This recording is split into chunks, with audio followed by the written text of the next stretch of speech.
क्रूस क्यों? एकात्मिक चिंतन।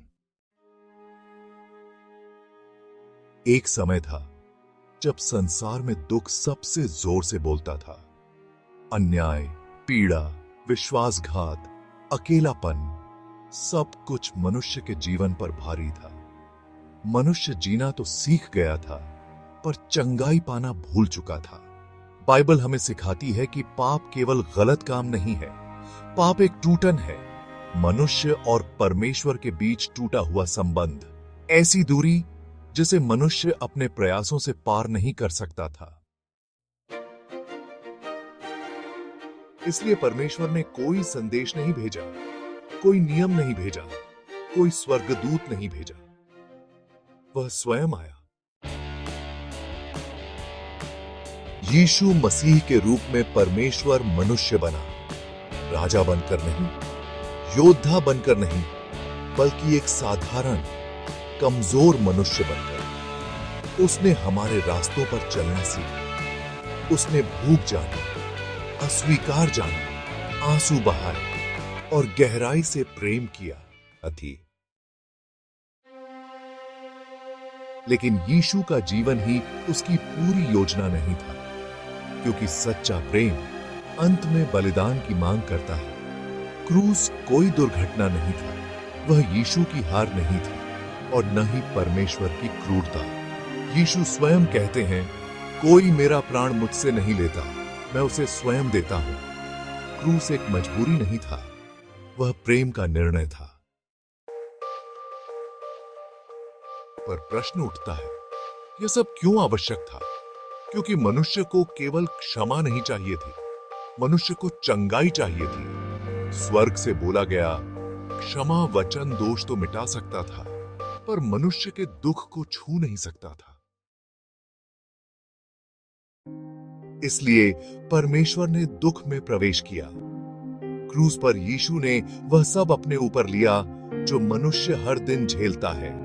विश्वासघात, अन्याय, अपमान, डर, अकेलापन और असहनीय पीड़ा। उसने दुख से भागना नहीं चुना, उसने दुख को भीतर से बदल दिया।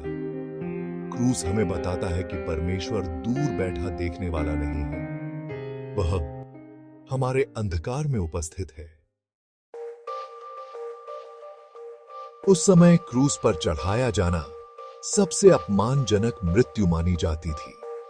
यह अपराधियों, दासों और ठुकराए गए लोगों की मृत्यु थी, और वहीं परमेश्वर ने खड़ा होना चुना ताकि हर पीड़ित मनुष्य से कह सके, तू अकेला नहीं है, मैं वहां रहा हूं, तेरा दर्द मुझे दिखाई देता है।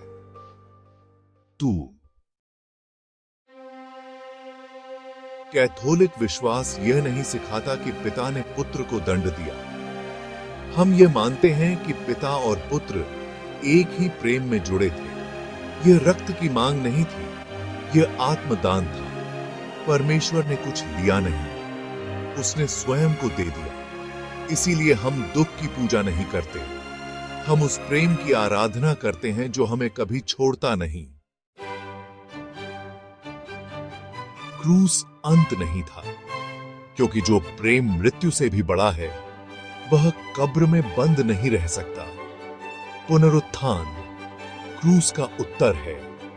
वह घोषणा करता है, दुख अंतिम सत्य नहीं है, घृणा अंतिम सत्य नहीं है, मृत्यु अंतिम सत्य नहीं है, अंतिम सत्य है प्रेम। जब एक मसीही क्रूस को देखता है, वह हार नहीं देखता, वह देखता है परमेश्वर के प्रेम की गहराई। एक ऐसा परमेश्वर जिसने घाव स्वीकार किए ताकि मनुष्य चंगे हो सके।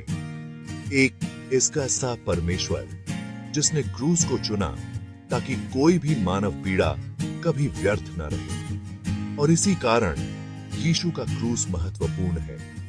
इसलिए नहीं कि परमेश्वर को दुख चाहिए था, बल्कि इसलिए कि मनुष्य को यह जानना था कि प्रेम कितनी दूर तक जा सकता है।